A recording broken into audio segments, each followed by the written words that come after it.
ये देश कॉन्स्टिट्यूशन से चलता है, लेकिन कॉन्स्टिट्यूशन क्या कहता है ये सुप्रीम कोर्ट बताती है। और ये इसी वजह से इंडियन पॉलिटी की among the most important debate बन जाती है, यानी कि जुडिशरी ज्यादा पावरफुल है या फिर पार्लियामेंट। अब देखिए, कॉन्स्टिट्यूशन से चलता है तो कॉन्स्टिट्यूशन फ्रेमर्स ने क्या सोचा था, किस जगह क्या लिखा था, यह समझना जरूरी है। और यह डिबेट आज की नहीं है, अभी तो चर्चा में इस वजह से आई है क्योंकि हमारे देश के वाइस प्रेसिडेंट ने कहा अरे आर्टिकल 142 को तो न्यूक्लियर बॉम्ब की तरह इस्तेमाल किया कर रही है सुप्रीम कोर्ट। तो आप सोचेंगे क्या है ये भाई आर्टिकल 142। हम हर एक पहलू के बारे में बात करेंगे। मुझे लगता है कि इसके बारे में आपने मीडिया में काफी कुछ सुन लिया होगा।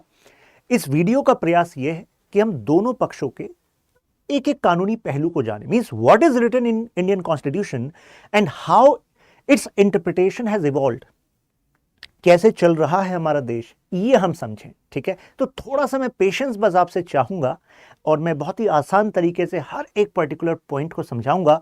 By the end of this video आप खुद डिसाइड कीजिएगा कि कौन ज्यादा पावरफुल है और किसका तर्क सही है। क्योंकि इस समय पर जब ये डिबेट चल रही है कि सुप्रीम कोर्ट अपनी मनमानी करती है, सुप्रीम कोर्ट को पार्लियामेंट जब इतनी मेहनत से इतने डिस्कशन करके रात भर जग के कोई बिल बनाती है, प्रेसिडेंट के पास पहुंचाती है, वो एक्ट बनता है और फिर पार्लियामेंट के इस बनाए हुए एक्ट पर भी सुप्रीम कोर्ट क्वेश्चन उठा देती है और ऐसी तलवार लटक जाती है उसके ऊपर, शायद ये अब कहीं ऐसा ना हो नल एंड वॉइड हो जाए। अंदाजा समझ रहे हैं ना, मतलब अभी वक्फ एक्ट को लेकर चर्चा चल रही है तो इसको लेकर भी सुप्रीम कोर्ट पर सवाल उठ रहे हैं। एक सवाल इस पर उठा है कि देखिए हमारे कॉन्स्टिट्यूशन में ना गवर्नर को आर्टिकल 200 के तहत ये पावर दी गई है कि भाई स्टेट का जो लेजिस्लेचर है, क्योंकि भाई स्टेट के लेवल पर कानून बनाना है तो स्टेट की जो विधान मंडल है जिसको हम स्टेट लेजिस्लेचर बोलते हैं वो बनाएगा। अब उन्होंने बनाया बिल और उसके बाद रख दिया गवर्नर के सामने और गवर्नर को लगा रहे नहीं यार ये तो सेंटर के लॉ के खिलाफ है या फिर ये तो नेशनल इंपॉर्टेंस के मुद्दे के खिलाफ है। तो ऐसा कुछ अगर गवर्नर को लगे, क्योंकि हमारा कॉन्स्टिट्यूशन गवर्नर को वाइडर डिस्क्रिशन देता है, डिस्क्रिशन का मतलब था अपनी मर्जी देता है, अगर उसे हाँ करना है तो हाँ करे, नहीं ऐसा लग रहा है कि भाई मैं इसको अटकाना चाहता हूं या फिर मैं चाहता हूं कि भाई प्रेसिडेंट से एक बार इस पर सलाह ले ली जाए या प्रेसिडेंट के पास ही ये फैसला दे दिया जाए, तो ये ज़्यादा कहना सही है कि प्रेसिडेंट को ही ये फैसला लेने दिया जाए, तो प्रेसिडेंट के पास भेज देते हैं। अब इसी को लेकर बात आ रही है कि यहां पर सुप्रीम कोर्ट ने कहा प्रेसिडेंट पर भी टाइमलाइन लगनी चाहिए, 3 महीने के टाइम में प्रेसिडेंट डिसाइड करें। वो इस वजह से कई स्टेट लेजिस्लेचर ने ये सवाल उठाए हैं, जैसे इससे पहले केरला ने उठाया, तमिलनाडु ने उठाया, और स्पेशली तब ऐसा होता है जब सेंटर में और स्टेट में अलग अलग पार्टी की सरकार होती है।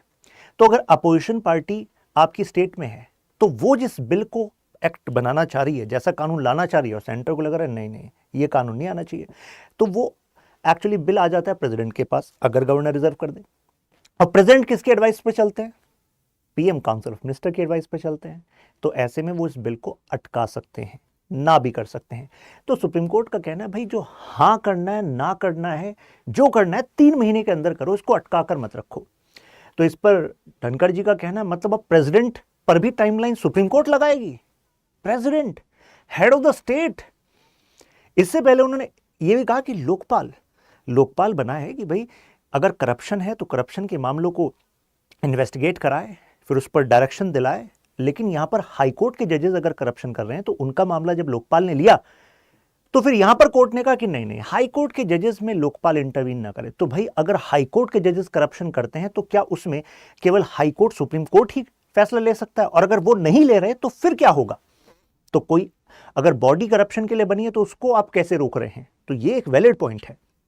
फिर उन्होंने कहा इनका जरा अपॉइंटमेंट देखिए जुडिशरी में जो लोअर जुडिशरी है जिसका पीसीजे के थ्रू एग्जाम के थ्रू जो जजेस आते हैं तो वो तो ठीक है मेरिट सिस्टम पर हो रहा है, लेकिन इसके अलावा जो हाई कोर्ट और सुप्रीम कोर्ट के लेवल पर जजेस आते हैं तो उनका जो मेरिट है वो ये एग्जाम से डिसाइड नहीं होता, वहां पर फैसला कोलेजियम सिस्टम से होता है। कोलेजियम का मतलब है ग्रुप ऑफ जजेस। जैसे कि अगर सुप्रीम कोर्ट का जज आपको बनना है तो हमारे कॉन्स्टिट्यूशन का आर्टिकल 124 कहता है कि देखिए आपके पास क्वालिफिकेशन होनी चाहिए कि आप सिटीजन हैं इंडिया के, आप 5 साल हाई कोर्ट के जज रहे हैं, 5 साल या उससे ज्यादा, 10 साल अगर आप हाई कोर्ट या सुप्रीम कोर्ट में एडवोकेट रहे हैं तो इस बेसिस पर आपको रिकमेंड किया जा सकता है। इसके अलावा एक और क्राइटेरिया बोला हुआ है, लेकिन उस बेसिस पर आज तक कोई हमारा सुप्रीम कोर्ट का जज बना नहीं है, लेकिन क्वालिफिकेशन तो है भाई, इसलिए पता होना चाहिए। वो है डिस्टिंग्विश जूरिस्ट। अगर प्रेसिडेंट को लगे कि अच्छा आप हाई कोर्ट के जज भी नहीं रहे 5 साल, लेकिन एडवोकेट भी नहीं रहे, लेकिन आपका लॉ का अंडरस्टैंडिंग बहुत सॉलिड है, तो प्रेसिडेंट कोलिजियम के सामने ये कह सकते हैं कि जरा इसका नाम भी कंसिडर कर लो। लेकिन फैसला कौन लेगा सुप्रीम कोर्ट जज के लिए? सीजेआई यानी कि चीफ जस्टिस ऑफ इंडिया, और उसके साथ 4 सुप्रीम कोर्ट जज बैठते हैं। वही फैसला लेकर फाइल आगे पहुंचाते हैं यूनियन लॉ मिनिस्ट्री के पास, वहां से फाइल प्रेसिडेंट के पास जाती है, फिर प्रेसिडेंट को सलाह मिलती है जरा साइन कर दीजिए, तो इस तरीके से अपॉइंटमेंट हो जाता है। यहां पर धनखड़ जी का कहना है कि भाई इससे पहले इसमें ट्रांसपेरेंसी लाने के लिए ये एनजेएसी लाया गया था, नेशनल जुडिशियल अपॉइंटमेंट कमीशन। अब ट्रांसपेरेंसी की बात इतने समय से चल रही थी क्योंकि जुडिशरी पर आरोप लगता रहा है कि भाई higher judiciary, high court supreme court में जजेस ऐसा कैसे हो सकता है कि एक फैमिली से आ रहे हैं, मतलब किसी के दादा थे, फिर पापा थे सुप्रीम कोर्ट के जज, अब उनका बेटा भी सुप्रीम कोर्ट में जज बन गया। जबकि कहीं ऐसे भी टैलेंटेड लोग हो सकते हैं भाई जिनका ऐसा कोई रिश्तेदार ना रहा हो और वो इस वजह से छूट गया हो क्योंकि उस सीट पर वो नेपोटिज्म चल रहा था, तो नेपोटिज्म का आरोप लगता रहा है। अब इस पर खुद एक जस्टिस रहे हैं, जस्टिस एपी शाह, उन्होंने ये कहा कि भाई पार्लियामेंट अगर एनजेसी बना रही है, नेशनल जुडिशियल अपॉइंटमेंट कमीशन, और उसके बाद सुप्रीम कोर्ट कह रही नल एंड वॉइड, नहीं तुम्हारा काम, तुम नहीं इसमें दखल दे सकते हो, हम खुद डिसाइड करेंगे, जजेस ही डिसाइड करेंगे कि कौन हाई कोर्ट सुप्रीम कोर्ट में जज बनेगा, तो एपी शाह कह रहे हैं it's a alarm bell. Justice AP Shah कह रहे हैं कि जुडिशरी को खुद सोचना चाहिए कि अगर पार्लियामेंट को इस पर लॉ बनाना पड़ा तो ये आपके लिए घंटी है कि आप खुद सोचो ना, why you have not brought transparency here. अगर आप पारदर्शिता लाते तो ऐसा दूसरे को ना करना पड़ता, तो जिसका आरोप आप पर लग रहा है सुधार ले आते, है कि नहीं। अब मैं आपको बताऊं कि अपॉइंटमेंट को लेकर हमारे अब जो सुप्रीम कोर्ट के पास जो पावर आई है, ऐसा नहीं है कि एग्जैक्टली हमारे कॉन्स्टिट्यूशन में मेंशन है, कि कॉन्स्टिट्यूशन में तो ये मेंशन है कि भाई जो प्रेसिडेंट है वो अपॉइंट करेंगे, सीजीआई के कंसल्टेशन में, अदर जजेस का कंसल्टेशन करना हो तो वो भी कर सकते हैं। लेकिन ये जो कोलिजियम शब्द है ना, ये हमारे कॉन्स्टिट्यूशन में मेंशन नहीं है, ये सिस्टम खुद सुप्रीम कोर्ट ने बनाया है। इसको लेकर एक सेकंड जजेस और थर्ड जजेस केस हुआ था 1993 और 1998, वहां से इवॉल्व हुआ है। तो मतलब अपॉइंटमेंट हम ही करेंगे और क्या पैरामीटर है वो हम नहीं बताएंगे, तो ये एक्चुअली इन पर आरोप लग रहा है। फिर दूसरा, धनखड़ जी कह रहे हैं एग्जीक्यूटिव गवर्नेंस आप कर रहे हो, मतलब जैसे अगर मैं थोड़ा सा इसके रूट में लेकर जाऊं आपको कि why these 3 branches were made, भाई ऐसा बनाया क्यों गया कि लेजिस्लेचर अलग, एग्जीक्यूटिव अलग, जुडिशरी अलग। देखिए कोई भी देश, कोई भी व्यवस्था बिना कानून के तो नहीं चल सकती। तो इससे पहले की अगर हम बात करें, मान लीजिए मोनार्की की बात कर रहे हैं, मिडिवल एंशिएंट टाइम की बात कर रहे हैं, तो एक ऐसा सिस्टम होता था कि भाई जो गवर्न कर रहा है तो कानून से काम को चलाना है तो कानून बनाना भी पड़ेगा, कानून को इंप्लीमेंट भी करना पड़ेगा, और जो कानून को तोड़ेगा उसको सजा भी देनी पड़ेगी। भाई जब सजा का डर रहेगा तभी तो चीजें सही से चलेंगी। कोई कॉन्फ्लिक्ट होगा कानून को लेकर, उसको सॉल्व भी करा जाएगा।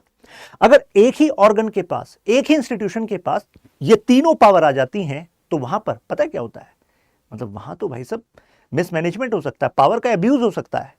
तो पावर का एब्यूज ना हो, इस वजह से ये कॉन्सेप्ट आया था सेपरेशन ऑफ पावर। इसी की बात धनखड़ जी कर रहे हैं। वो कह रहे हैं कि legislature, executive, judiciary should blossom in their own domain with coordination. तो पहले तो उन्होंने खरी खोटी सुनाई है, उसके बाद बैलेंस करने के लिए ये बातें भी बोल दी हैं।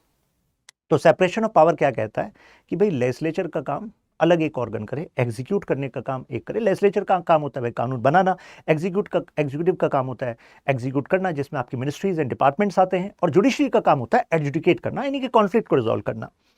तो तीनों अपना अलग अलग काम करें, ऐसा फिर तो व्यवस्था ठीक चलेगी।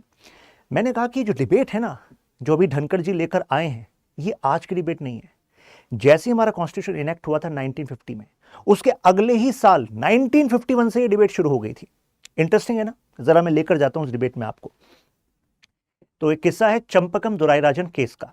तो चंपकम दुराईराजन एक ब्राह्मण मेडिकल स्टूडेंट थी, मतलब she was preparing for medical.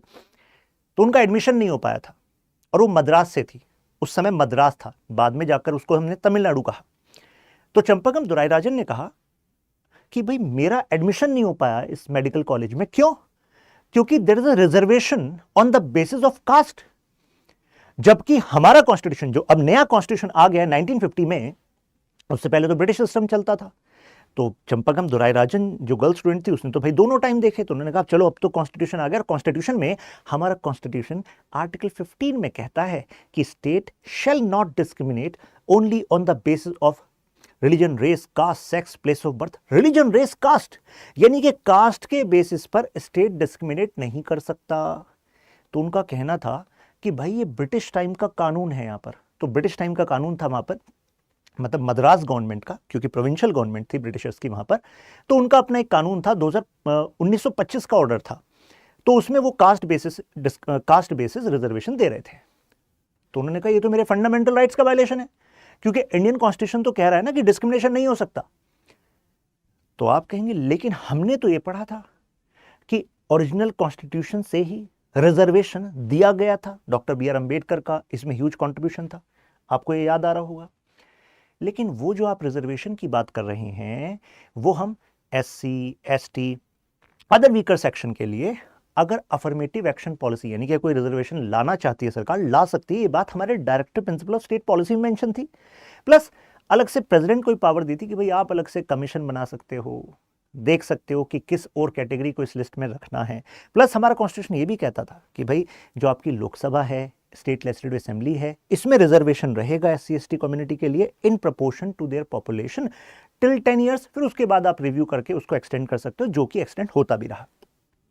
तो यानी कि आपको क्या पता लगा इतने डिस्कशन से कि देखिए एजुकेशन इंस्टीट्यूशंस में रिजर्वेशन होगा SC, ST या किसी अदर कास्ट के बेसिस पे।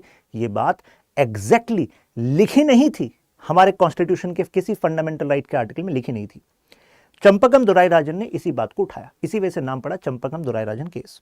सुप्रीम कोर्ट ने कहा तो बात ठीक कर रही है। तो पार्लियामेंट, भाई लेजिस्लेचर, वो स्टेट का लेजिस्लेचर, आप कैसे इस कानून को अभी तक इंप्लीमेंट कर रहे हैं जब इंडियन कॉन्स्टिट्यूशन इंप्लीमेंट हो चुका है। और इंडियन कॉन्स्टिट्यूशन में आर्टिकल 13 ये पावर देता है सुप्रीम कोर्ट को कि अगर कोई भी कानून ऐसा होता है जो फंडामेंटल राइट को छीनता है तो ऐसे में सुप्रीम कोर्ट रिव्यू कर सकती है। तो लैंग्वेज कहती है any law which is inconsistent to the fundamental rights shall be declare null and void. तो वहां पे नल एंड वॉइड हो सकता है वो। तो सुप्रीम कोर्ट ने कहा भाई हम नहीं होने देंगे, ऐसे आप रिजर्वेशन पॉलिसी कैसे लगा रहे हो कास्ट के बेसिस पे। तो अब जब ये आ गया, अब इसके बाद भाई फिर तो मामला ग्राउंड पर बिगड़ना ही था। तो जवाहरलाल नेहरू जी की सरकार ने क्या किया, उन्होंने कहा कि यार पार्लियामेंट के पास पावर है, ये सुप्रीम कोर्ट हमारा जो लॉ बना हुआ है मान लीजिए प्रोविंस लेवल का कैसे रोक सकती है। तो उन्होंने फर्स्ट कॉन्स्टिट्यूशन अमेंडमेंट एक्ट लाया, पहला कॉन्स्टिट्यूशन अमेंडमेंट एक्ट। अब उसमें चंपाकम दुराईराजन केस के बाद जो प्रॉब्लम शुरू हुई कि रिजर्वेशन पॉलिसी रोक लगा रही है सुप्रीम कोर्ट, उसको भी सॉल्व किया उन्होंने। प्लस लैंड रिफॉर्म्स वो लाना चाह रहे थे, जैसे जमींदारी को प्रोहिबिट करना था। कई जगह पर कोई जमींदार नहीं है लेकिन बड़ा लैंडलॉर्ड है, उसके पास ज़मीनें हैं बहुत ज़्यादा, क्योंकि ज़मींदारी तो एक टैक्स कलेक्शन का प्रोसेस भी था। लेकिन ऐसा भी हो सकता है आप जमींदार नहीं है लेकिन ज़मीनें हैं आपके पास, भाई इंडस्ट्रियलिस्ट आदमी है आप, एग्रीकल्चर की ज़मीन है आपके पास, है ना। तो ऐसे में लैंड सीलिंग लॉज भी लाने थे। तो अब वहाँ पर पंगा ये आ गया कि हमारे यहाँ फंडामेंटल राइट में राइट टू प्रॉपर्टी को फंडामेंटल राइट कहा हुआ था। तो ऐसे में अब पार्लियामेंट ने अपनी पावर को बढ़ाया। तो देखिए हम इस डिबेट को समझ रहे हैं बिल्कुल रूट से, 1951 से स्टोरी को समझ रहे हैं। तो उस समय हमें क्या पता लगा कि अब सुप्रीम कोर्ट ने अपनी पावर को दिखाया, अब पार्लियामेंट अपनी पावर को दिखा रही है। पार्लियामेंट ने कहा आर्टिकल 368 में ना कॉन्स्टिट्यूशन को अमेंडमेंट करने की पावर पार्लियामेंट के पास है।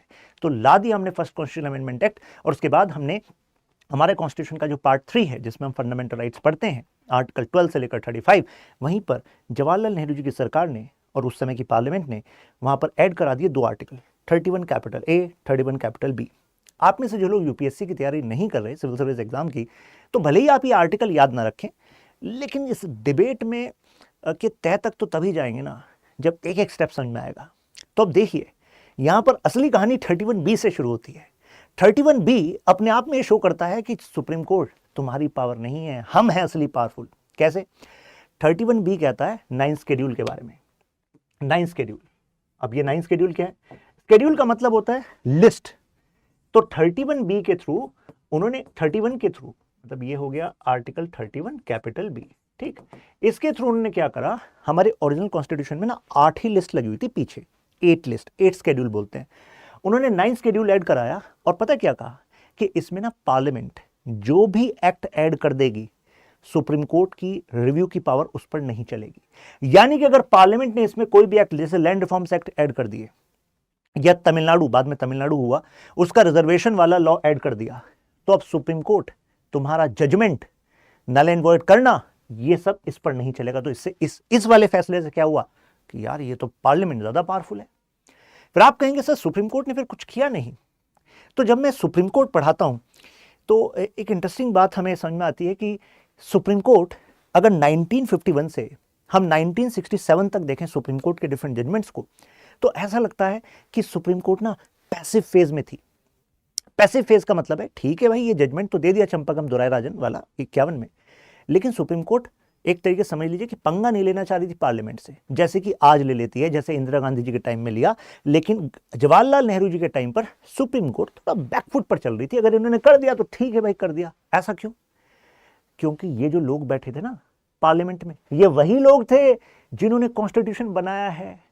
तो भाई कॉन्स्टिट्यूशन क्या कहना चाह रहा है आज सुप्रीम कोर्ट हमें समझाती है। क्यों? कहती है कि हम बताएंगे कि कॉन्स्टिट्यूशन फ्रेमर्स क्या चाहते थे। लेकिन भाई साहब उस समय तो वही लोग बैठे थे पार्लियामेंट में जो पहले कॉन्स्टिट्यूंट असेंबली में बैठे थे, तो इन्हें आप सिखाओगे कि कॉन्स्टिट्यूशन क्या चाहता है। तो प्लस दे वर एंजॉयिंग ह्यूज लेजिटिमेसी, मतलब जो भारत के लोगों के अंदर जो रेस्पेक्ट है और जो एक आश्वासन है कि हाँ देश का जो भला है वो तो यही लोग करेंगे जो पार्लियामेंट में बैठे हैं। जवाहरलाल नेहरू जी एंड अदर कितने सारे तो फ्रीडम फाइटर्स ही हमारे चुनाव जीतकर पार्लियामेंट में बैठे थे, बड़े बड़े डिग्नेटरीज बैठे थे। तो ऐसे में तो सुप्रीम कोर्ट ने कहा ठीक है भाई ये लोग कह रहे हैं ऐसा, ठीक है भाई ऐसे ही चलते रहने देते हैं। तो यानी कि 1951 से लेकर 1967 के फेज में अगर आप मुझसे पूछें कि सर कौन ज्यादा पावरफुल था, सुप्रीम कोर्ट ज्यादा पावरफुल थी या पार्लियामेंट ज्यादा पावरफुल थी, तो पहली बात तो दोनों का काम करने का डोमेन अलग अलग है, ठीक है। लेकिन हाँ पार्लियामेंट ने सब्सिक्वेंट डिसीजन से ये शो किया कि देखो हम तय करेंगे कॉन्स्टिट्यूशन क्या कहता है, कॉन्स्टिट्यूशन में क्या लिखना है क्या नहीं लिखना वो हम तय करेंगे, ऐसा दिखा। फिर आप कहेंगे सर 1967 का जिक्र क्यों किया आपने, वहां ऐसा क्या हो गया? 1967 में आया गोलकनाथ केस। गोलकनाथ केस में सुप्रीम कोर्ट ने पिछले प्रेसिडेंट्स को हटा दिया। इट्स लाइक कि सुप्रीम कोर्ट में आ गई अब सुपर पावर। सुप्रीम कोर्ट ने कहा देखो बहुत हो गया आपका, फंडामेंटल राइट्स अमेंड कर देंगे, ये सप्रेस कर देंगे, वो सप्रेस कर देंगे, अब कुछ नहीं चलेगा। उन्होंने कहा कि फंडामेंटल राइट्स आर सैंक्रोसेंक्ट, यानी कि अब पार्लियामेंट की पावर को डाउन कर दिया। मतलब ये कहा कि पार्लियामेंट जो आर्टिकल 368 का इस्तेमाल करके दिखा रही थी कि देखो हम तो एक कर सकते हैं क्योंकि 368 के थ्रू कॉन्स्टिट्यूशन ने हमें पावर दी है, लेकिन 67 में जब ये जजमेंट आया तो इसमें सुप्रीम कोर्ट की जो बेंच थी जजेस की, उन्होंने कहा कि फंडामेंटल राइट को आप अमेंड नहीं कर सकते, दे आर सैंक्रोसेंक्ट, आप नहीं छेड़छाड़ कर सकते उसके साथ। तो आप कहेंगे ये किस बेसिस पे कहा? ये इस बेसिस पे कहा उन्हें लगा, क्योंकि आपको इससे समझ में आना चाहिए कि हमारी जो पॉलिटी है वो इवॉल्व होती है सर्कमस्टेंसेस के हिसाब से। यहां पर सुप्रीम कोर्ट को लगा कि यार अगर ये फंडामेंटल राइट्स को सप्रेस करने लग गई आने वाली पार्लियामेंट्स, ये सरकारें, और सुप्रीम कोर्ट बस बैठी देखती रहे कि यार जो लिखा हुआ है वो दिक्कत में ना आए, जो जजमेंट आएगा उसमें केवल हम देखेंगे क्या लिखा हुआ है, लेकिन भाई जो लिखा हुआ है उसको ये बदलते रहे, तो ये तो सुप्रीम कोर्ट अपने सामने ही सुप्रीम कोर्ट मतलब कॉन्स्टिट्यूशन के बेसिक फीचर्स को चेंज होते हुए देख रही है, वायलेट होते हुए देख रही है। तो इसी वजह से basic structure of Indian constitution word तो चलो पॉपुलर हुआ 1973 में जब केशवानंद भारती जजमेंट आया, लेकिन बेसिक फीचर कुछ होते हैं कॉन्स्टिट्यूशन के जिनके साथ छेड़छाड़ नहीं होनी चाहिए, ये वाला डिस्कशन तो सुप्रीम कोर्ट की जो बेंच थी वो गोलकनाथ केस में ही कर रही थी। कहा कि इसमें छेड़छाड़ नहीं चलेगी, अब नहीं कर सकते आप। अब 1967 में जैसे ही ऐसा कर दिया तो उसके बाद अब समझ लो अब स्टार्ट हो गया था वॉलीबॉल का मैच, या समझ लिया टग ऑफ वॉर, वो खींचतान नहीं होती वो कि किस में ज्यादा पावर, इधर सुप्रीम कोर्ट के जजेस विजुअलाइज कर लीजिए, उधर समझ लीजिए कि पार्लियामेंटेरियंस। तो आप कहेंगे सर अगर आप टग ऑफ वॉर की एग्जाम्पल ले रहे हो तो भाई रस्सी तो उसी तरफ खींचेंगे जिस तरफ ज्यादा लोग हैं। सुप्रीम कोर्ट कह रही है ऐसा ही तो नहीं है। क्यों?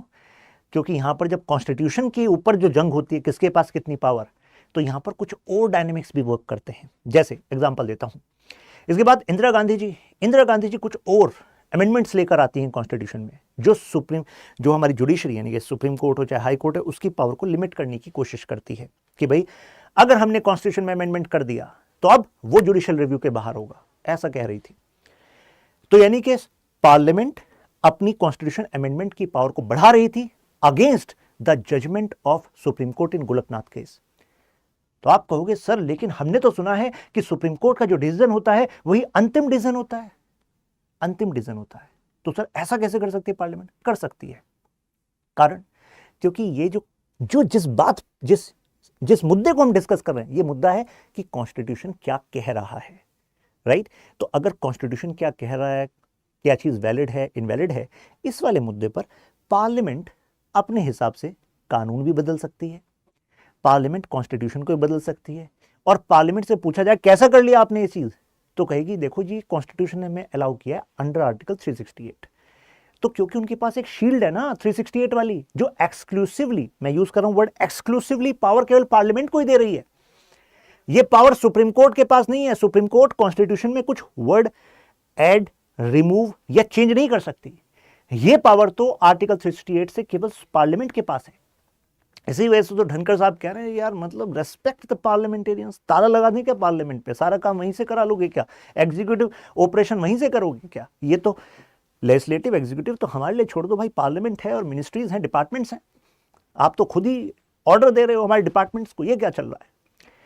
तो मतलब show some respect, article 368 is giving power to the parliament, ऐसा वो कह रहे हैं। प्लस कह रहे हैं कि देखो डीपीएसपी में आर्टिकल 50 की बात करें, वो खुद कह रहा है कि जुडिशरी और एग्जीक्यूटिव में सेपरेशन होना चाहिए। तो भाई मिनिस्ट्रीज में, डिपार्टमेंट्स में और जुडिशरी में सेपरेशन रहे, वही बेस्ट है। क्या तो अब इस वाली डिबेट में अब इंदिरा गांधी जी लग गई थी, 24th 25th amendment, 29th amendment. अब चल क्या रहा था, उन्होंने ये कहा, बेसिकली इसी समय पर डिबेट चल रही थी ये केशवानंद भारती केस वाली, तो उन्होंने फिर ये 9 शेड्यूल की जो ढाल है इसका फिर इस्तेमाल कर लिया।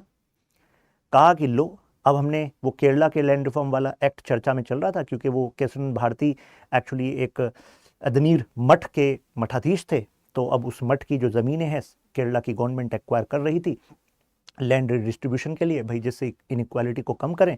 तो उन्होंने कहा लेकिन यार धर्म की जो ज़मीनें हैं वो तो आर्टिकल 26 के तहत हमारा फंडामेंटल राइट है, उसको कैसे छीन लोगे यार तुम, बिना कंपनसेशन, बिना वैलिड कंपनसेशन, बिना हमसे नेगोशिएशन, ये क्या चल रहा है? तो ऐसे में पार्लियामेंट ने ना उसको इसमें ऐड कर दिया 9 शेड्यूल में कि देखो अब आप रिव्यू नहीं कर पाओगे, अब आप सुप्रीम कोर्ट रिव्यू नहीं कर पाओगे। अब यहीं से फिर उठा केशवानंद भारती केस। केशवानंद भारती केस में अब समझ लीजिए कि टग ऑफ वॉर में अब किसके पास आ गई है? सुप्रीम कोर्ट के पास। सुप्रीम कोर्ट ने कहा कि देखिए पार्लियामेंट आप फंडामेंटल राइट्स को अमेंड करना चाहते हैं, उन्होंने कहा करना क्या चाहते हैं, कर सकते हैं हम कोई गोलकनाथ जजमेंट की मानेंगे, उसके बाद तो हम अमेंडमेंट कर चुके हैं कॉन्स्टिट्यूशन में कि हम कर सकते हैं। देखो आर्टिकल 13 भी अमेंड कर दिया हमने, आर्टिकल 13 में भी एक अलग से क्लॉज 4 ऐड कर दिया, उन्होंने कह दिया कि देखो आर्टिकल 368 का इस्तेमाल करके अगर कोई कॉन्स्टिट्यूशन अमेंडमेंट फंडामेंटल राइट को अमेंड करता है तो उसमें आर्टिकल 13 यूज नहीं होगा, क्योंकि आर्टिकल 13 इज लाइक 13 से याद रखना 13 भाई, मतलब इट्स लाइक कि फंडामेंटल राइट का वायलेशन होगा तो 13 भाई यानी कि आर्टिकल 13 आ जाएगा बचाने। तो यहां पर एक तरीके से समझ लीजिए कि इस गाड़ी को पंचर कर दिया इंदिरा गांधी जी ने। कहा कि आर्टिकल 13 में जो 13 भाई ये बचाने आ रहा था फंडामेंटल राइट को, सुप्रीम कोर्ट इसके थ्रू अपनी पावर ले रही थी, लो मैंने इसमें क्लॉज 4 ऐड कर दिया कि अब 368 का इस्तेमाल करके अगर कर दिया हमने फंडामेंटल राइट को अमेंड तो आर्टिकल 13 आएगा ही नहीं। और भाई सुप्रीम कोर्ट तुम्हें चलना तो कॉन्स्टिट्यूशन से ही है, अगर कॉन्स्टिट्यूशन में लिखा है क्लॉज 4 में आर्टिकल 13 के कि नहीं आना, नहीं 13 का इस्तेमाल करना, नहीं होगा जुडिशियल रिव्यू, तो अब कैसे कर लोगे? ये इलाज कर दिया था इंदिरा गांधी जी ने यहां पर। ऐसी 368 में कह दिया मैंडेटरी है जी और इसमें जुडिशियल रिव्यू नहीं लगेगा जी। तो अब इसी सारी ये जो चल रहा था खींचतान, इसमें अब फाइनली पावर पार्लियामेंट के पास आ गई थी ज्यादा due to this constitution amendment 24, 25 then 29th। तो अब फिर अब सुप्रीम कोर्ट ने कहा कि चलो भाई पार्लियामेंट आप चाह रहे हो कि फंडामेंटल राइट अमेंड करो, ठीक है कर लो अमेंड, कोई दिक्कत वाली बात नहीं है, ठीक है, लेकिन जो भी आप अमेंड करो, चाहे आप फंडामेंटल राइट अमेंड करो, चाहे कॉन्स्टिट्यूशन में कुछ और अमेंड करो, आप नहीं कर सकते to violate basic structure of Indian constitution. अब बेसिक स्ट्रक्चर डॉक्ट्रिन हमारे कॉन्स्टिट्यूशन में कहीं मेंशन नहीं है, ये एक जुडिशियल क्रिएटिविटी है। मैं बताना चाहूंगा कि दो चीजें जिसने हमारे कॉन्स्टिट्यूशन की नींव को बचा कर रखा, जिसने आपके हमारे कितने सारे अधिकारों को बचा कर रखा, वो दो चीजें एक्चुअली हमारे कॉन्स्टिट्यूशन में कहीं लिखी नहीं हुई हैं, वो जुडिशरी ने अपनी क्रिएटिविटी से बनाई है। तो आप कहेंगे मतलब मतलब हो गया कि कॉन्स्टिट्यूशन को बचाने के लिए जिस शील्ड का इस्तेमाल किया गया वो शील्ड कॉन्स्टिट्यूशन में मेंशन नहीं थी, लेकिन सुप्रीम कोर्ट ने कहा इंटरप्रेटेड कॉन्स्टिट्यूशन से ही हुई है। कारण कहा कि देखिए अल्टीमेटली ये जो राइट्स हैं और जो फीचर्स हैं कॉन्स्टिट्यूशन के, इन सब के हिसाब से ये देश चले, ये जिम्मेदारी तो अल्टीमेटली जुडिशरी की है ना। और एपेक्स कोर्ट कौन है? Supreme court. तो इसका इस्तेमाल करके हम अपने इंटरप्रिटेशन से कह रहे हैं basic structure doctrine, basic structure को वायलेट नहीं करोगे। तो अब जो सरकार के वकील थे सुप्रीम कोर्ट में, उन्होंने कहा कि जरा ये बता दो ये बेसिक स्ट्रक्चर है क्या, इतना बता दो। अगर ये बता दोगे तो हमें पता रहेगा भाई ये अमेंड नहीं कर सकते, ये अमेंड कर सकते हैं, ऐसा कुछ बता दो। पैसे पहली बात कहां से लाए हो? तो सुप्रीम कोर्ट ने कहा कि देखो ये हम बताएंगे केस टू केस बेसिस पे। फॉर एग्जाम्पल बता दिए, फिर केस टू केस बेसिस पे बताते रहे कि क्या क्या है बेसिक स्ट्रक्चर। तो जिसको भी डिक्लेयर कर दिया कॉन्स्टिट्यूशन का बेसिक स्ट्रक्चर, उसको पार्लियामेंट नहीं अमेंड कर सकती। उसके बाद से बेसिक स्ट्रक्चर डॉक्ट्रिन की सुरक्षा हमारे कॉन्स्टिट्यूशन को मिल गई। इसी वजह से केशव भारती केस 1973 एक लैंडमार्क जजमेंट है, और इससे सुप्रीम कोर्ट ने अपना stature when it comes to power वो इंक्रीज कर दिया। अब कई ऐसे भी स्कॉलर्स हैं जिनके बारे में हम पढ़ाते हैं, वो कहते हैं गलत किया। आप कहीं गलत कैसे कराए? एक्चुअली वो ये कहते हैं, जो मिस्टर धनकर का भी आर्गुमेंट है, कि देखो इस बहाने ना आपने सुप्रीम कोर्ट की पावर को और बढ़ाने का मौका दे दिया। Now supreme court is working like Imperium with in Imperium, it's like state with in state. मतलब वो अपने आप को ऐसा समझ रही है कि उससे ऊपर कोई नहीं। तो आप कहेंगे नहीं सर ऐसा थोड़ा ना सर, सबसे ऊपर तो कॉन्स्टिट्यूशन है।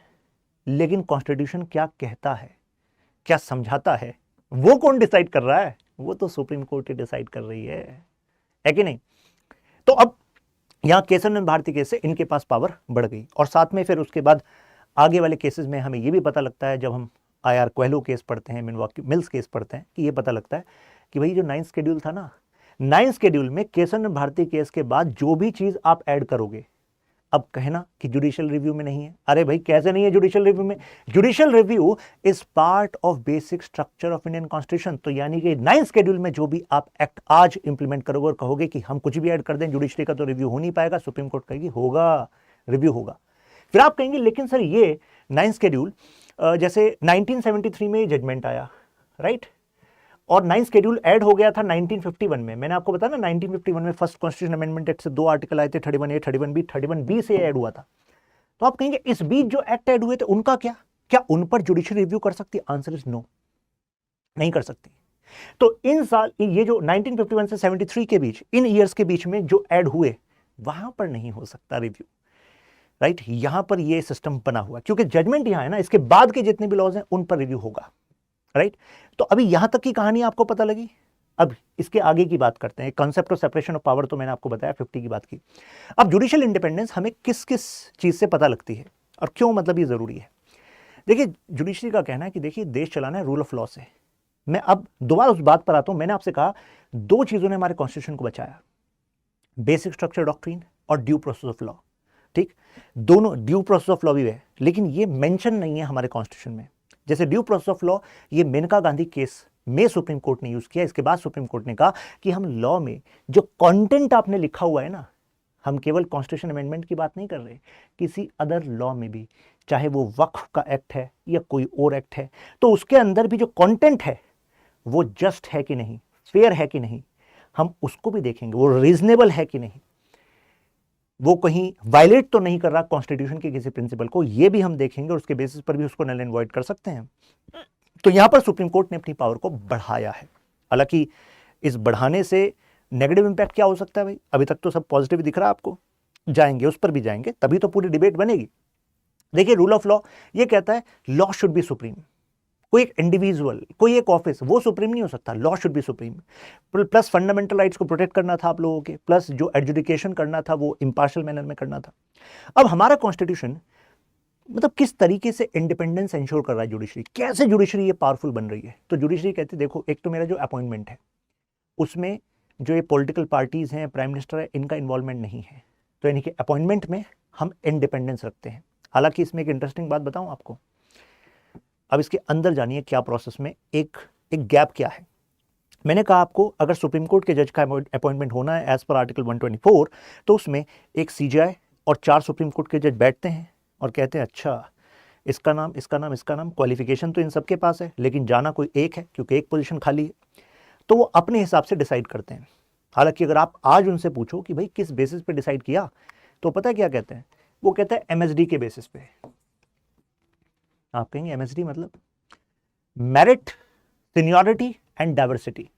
हालांकि इसका कोई तय मार्कर स्टैंडर्ड वो कोई डिक्लेयर नहीं कर रहे, लेकिन हाँ मेरिट के बेसिस पे कितने अच्छे जजमेंट्स आपने दिए हैं, seniority in your service, in judicial service, not in उम्र, और डाइवर्सिटी का भी ध्यान रखते हैं, डिफरेंट सेक्शंस का रिप्रेजेंटेशन, ओपिनियन वो आएगा तो सुप्रीम कोर्ट की जो बेंचेस हैं उनके जजमेंट जो हैं वो ज़्यादा एनरिच होंगे, ऐसा हमारा कोलिजियम कहता है। अब जब ये सजेशन देता है ministry of law and justice को, तो पता है ministry of law and justice के पास फाइल कब तक बैठी रहेगी इस पर कोई टाइमलाइन नहीं है, इस पर कोई टाइमलाइन नहीं है। अब इस वजह से मैं एक काल्पनिक एग्जांपल लेता हूं, इसका सच्चाई से कोई वास्ता नहीं है, अगर आपने कहीं रिलेट किया तो डिस्क्लेमर है कि वो आपने रिलेट किया है। तो एक स्टेट थी, मैं एग्जांपल ले रहा हूं, एक स्टेट है, तो स्टेट में जो सीएम थे उन सीएम के खिलाफ उनके कुछ एमएलए जो है बातें कर रहे थे, तो ऐसा लग रहा था कि एमएलए जो है छोड़कर अपना सपोर्ट किसी और पार्टी को दे सकते हैं, ऐसा हो सकता है। और भाई सीएम तो आप तभी तक रह सकते हैं जब लेजिस्लेटिव असेंबली में आपके पास एब्सोल्यूट मेजोरिटी रहे, जब 50% से ज्यादा एमएलए आपके साथ हों। तो वहां के जो गवर्नर साहब थे, अब मैं बता दूं इस स्टेट में जो पार्टी जिसकी सरकार थी वो अपोजिशन पार्टी, यानी कि केंद्र में कोई और पार्टी और अपोजिशन में कोई और पार्टी, ठीक है, मतलब अपोजिशन की जो पार्टी है उसी की वहां पर सरकार थी स्टेट में। तो अब गवर्नर साहब ने पता है क्या करा? कोई फ्लोर टेस्ट नहीं कराया। फ्लोर टेस्ट का मतलब है कि भाई हाउस में चेक तो कराते, विधानसभा में चेक कराते कि भाई किसके पास मेजोरिटी है, तब पता लगता, वोट से पता लगता ना कि सीएम के पास सरकार को बनाए रखने की, चलाने की मेजोरिटी है कि नहीं, बहुमत है कि नहीं, 50% ज्यादा सीट है कि नहीं। लेकिन गवर्नर साहब ने रिपोर्ट बनाई और प्रेसिडेंट साहब को भेज दी कि सर यहाँ तो सर मतलब गवर्नमेंट को हमें डिसमिस करना पड़ेगा, यहाँ तो सर प्रेसिडेंट रूल लगाना पड़ेगा सर, क्योंकि सर इनके सीएम के पास सपोर्ट ही नहीं है सर, तो अब तो सर फ्रेश इलेक्शन कराने पड़ेंगे सर। उधर से प्रेसिडेंट किसकी एडवाइस पर चलते हैं? Prime minister, council of minister, उन उधर से ऑर्डर आ गया, वहां पर लग गया प्रेसिडेंट रूल। यहाँ सीएम साहब बैठे हैं, सीएम कह रहे हैं मैं सुप्रीम कोर्ट जाऊंगा, ऐसा कैसे हो गया, मैं हाई कोर्ट जाऊंगा। तो कहा गया भाई हाई कोर्ट जाओ, तो उस स्टेट की हाई कोर्ट में गया मामला। ये सब काल्पनिक एग्जाम्पल बना रहा हूं मैं, समझ रहे हो ना बात। स्टेट में गया तो स्टेट में जो वहां पर जस्टिस थे उन्होंने कहा ये क्या मजाक बना रखा आपने कॉन्स्टिट्यूशन का, आर्टिकल 356 हमारी कॉन्स्टिट्यूंट असेंबली में डॉक्टर बी आर अम्बेडकर ने कहा था ये तो डेड लेटर की तरह होगा, रेयरेस्ट ऑफ रेयर सर्कमस्टेंस में यूज होगा, जब और कोई सिचुएशन नहीं होगी पॉलिटिकल स्टेबिलिटी की तभी आप आर्टिकल 356 का इस्तेमाल करके प्रेसिडेंट रूल का इस्तेमाल कर सकते हैं, नहीं तो आप नहीं यूज करेंगे इसको। तो पता है क्या हुआ? जस्टिस ने कहा कि भाई आपने जो प्रेसिडेंट रूल लगवाया है ये तो भाई मेल प्रैक्टिस को शो कर रहा है, मेलिफाइड इंटेंशन को शो कर रहा है, आपने फ्लोर टेस्ट नहीं किया, आपने चेक नहीं करा, क्या ऑफिशियली ऐसा हुआ था कि वो लोग पार्टी छोड़कर गए हों, डिफेक्शन हो गया हो, रेजिग्नेशन रिमूवल हो गया हो, ऐसा तो कुछ हुआ ही नहीं था। तो वो सीएम भी कह रहा है कि हाँ, पूर्व सीएम की हाँ बिल्कुल सही कह रहे हो आप, मैं यही तो कहता था, मेरी सरकार ले गए, बताओ इतनी मेहनत से तो चुनाव जीतते हैं, सीएम बनते हैं। खैर, तो जो जस्टिस थे उन्होंने कहा कि ठीक है प्रेसिडेंट रूल को हम हटा रहे हैं। तो देख रहे हो हाई कोर्ट सुप्रीम कोर्ट का रिव्यू भी एप्लीकेबल है ऑन प्रेसिडेंट रूल। तो खैर वो प्रेसिडेंट रूल तो हटा, फिर फाइनली तब तक तो फिर इलेक्शन हुए, अदर आगे बड़ी चीजें। लेकिन जब वो जस्टिस साहब जो हाई कोर्ट के जज थे, अब हाई कोर्ट में जब आप जज होते हो तो आपका मैक्सिमम जो एज है रिटायरमेंट का वो है 62 और सुप्रीम कोर्ट में है आपका 65, ठीक है। अब हाई कोर्ट के जज साहब भी पूरे खुल के बातें कर रहे थे, फैसला दिया रूलिंग पार्टी के जो मंशा थी उसके खिलाफ। क्यों? क्योंकि इंडिपेंडेंस ऑफ जुडिशरी है, ये की पिलर है जुडिशियल इंडिपेंडेंस का, क्योंकि अपॉइंटमेंट में कोई जुडिशरी का इन्वॉल्वमेंट नहीं है और रिमूवल में मतलब अपॉइंटमेंट में कोई एग्जीक्यूटिव का इन्वॉल्वमेंट नहीं है, राइट। कोई प्राइम मिनिस्टर या कोई जो रूलिंग पार्टी है वो नहीं कुछ दखल कर सकती। और रिमूवल में भी आप एग्जीक्यूटिव अपनी मर्जी से नहीं हटा सकता, फिर उसके लिए एक कंबरसम प्रोसेस है, वो लोकसभा राज्यसभा में जाएगा, फिर कमेटी बनेगी 3 मेंबर की, फिर वो फैसला देगी, फिर स्पेशल मेजोरिटी, बड़ा प्रोसेस है। तो ये एक तरीके से अपॉइंटमेंट रिमूवल में जो एग्जीक्यूटिव है, मिनिस्ट्रीज है, उनका डायरेक्ट दखल ना होना, ये एक तरीके से उनको स्वतंत्रता देता है जिससे कि वो निष्पक्ष तरीके से फैसला दे सके। लेकिन जब इन जज साहब का फाइल गया, कोलिजियम ने डिसाइड किया कि यार इस जज को तो हम सुप्रीम कोर्ट में लेकर आएंगे, तो उनको सुप्रीम कोर्ट के जज बनाने के लिए उन्होंने रिकमेंडेशन दे दी सीजीआई ने और 4 सुप्रीम कोर्ट जजेस के कोलिजियम ने। कोलिजियम प्रोसेस, जज ही डिसाइड कर रहे हैं कि कौन बनेगा सुप्रीम कोर्ट का जज। लेकिन जैसे ही union ministry of law and justice के पास फाइल पहुंचती है वहीं रखी रहती है। क्यों? क्योंकि टाइमलाइन मेंशन नहीं है कि ministry of law and justice कितने टाइम में प्रेसिडेंट के पास ये फाइल भेजेगी, और कई सारी फाइल ऐसे पेंडिंग भी हो जाती हैं। तो सोचो अगर पेंडिंग हो गई, इतने में जज साहब हो गए वहां से रिटायर, तो उधर रिटायर हो गए भाई, राइट। तो कुछ ऐसा भी हो सकता है कि अगर ministry of law and justice को लगे कि नहीं इस जज को नहीं बनाना, तो एक बार फाइल को रिटर्न भेज सकते हैं कोलिजियम के पास, एक बार। लेकिन अगर कोलिजियम ने कहा नहीं नहीं नहीं हम तो इन्हीं को बनाएंगे, तो फिर अब ये union ministry of law and justice कुछ नहीं कर सकती भाई। अब तो इसको फाइल को आगे भेजना पड़ेगा, लेकिन फिर टाइम मेंशन नहीं है ना कि कितने टाइम में, अटका के रखी हुई है फाइल। तो जो मेरा काल्पनिक एग्जांपल है, सच्चाई से कोई वास्ता नहीं, अगेन आई एम सेइंग, तो अब मीडिया ने माहौल बना दिया इसके खिलाफ। मीडिया ने कहा भाई ये तो इंडिपेंडेंस ऑफ जुडिशरी के खिलाफ है कि अब इनकी इस पर्टिकुलर जज की फाइल इसलिए अटका कर बैठे हो क्योंकि इन्होंने आपके प्रेसिडेंट रूल का जो गलत तरीके से इस्तेमाल था उसको रोक दिया था, ये तो गलत है। खैर फिर वो जब दबाव बन गया बहुत ज़्यादा, तो फिर union ministry of law and justice ने फाइल को आगे पहुंचाया, प्रेसिडेंट ने साइन किया और फाइनली वो सुप्रीम कोर्ट जज बन गए। ठीक है, तो हैप्पी एंडिंग हो गई इस एग्जाम्पल की। अब जरा आगे चलते हैं। अब इंडिपेंडेंस का एक एग्जाम्पल है कंटेम्प्ट ऑफ कोर्ट। तो देखिए हमारी जो सुप्रीम कोर्ट और हाई कोर्ट है इनको कोर्ट ऑफ रिकॉर्ड कहा जाता है। कोर्ट ऑफ रिकॉर्ड जब भी ये शब्द आएगा तो इसमें ना दो मतलब होते हैं इसके। पहला, इनके जो जजमेंट होते हैं वो अपने आप में लोअर जुडिशरी के लिए और सेम इन्हीं के अदर बेंचेस के लिए भी एक प्रेसिडेंट की तरह होते हैं। यानी कि आने वाले समय में जब ऐसा कोई केस आए तो आप ये कह सकते हैं देखो उस वाले केस में ना ये जजमेंट हुआ था तो इस बेसिस पर हम भी ये जजमेंट दे रहे हैं, राइट, ऐसा कर सकते हैं। दूसरा कंटेम्प्ट, यानी कि अगर किसी ने सिविल या क्रिमिनल कंटेम्प्ट किया तो उसके खिलाफ एक्शन ले सकती है जुडिशरी। अब सिविल कंटेम्प्ट का मतलब होता है कि भाई आपको कोई डायरेक्शन दी गई थी, आपने नहीं मानी, ऑर्डर दिया गया था नहीं माना, तो उसको सिविल कंटेम्प्ट कहते हैं।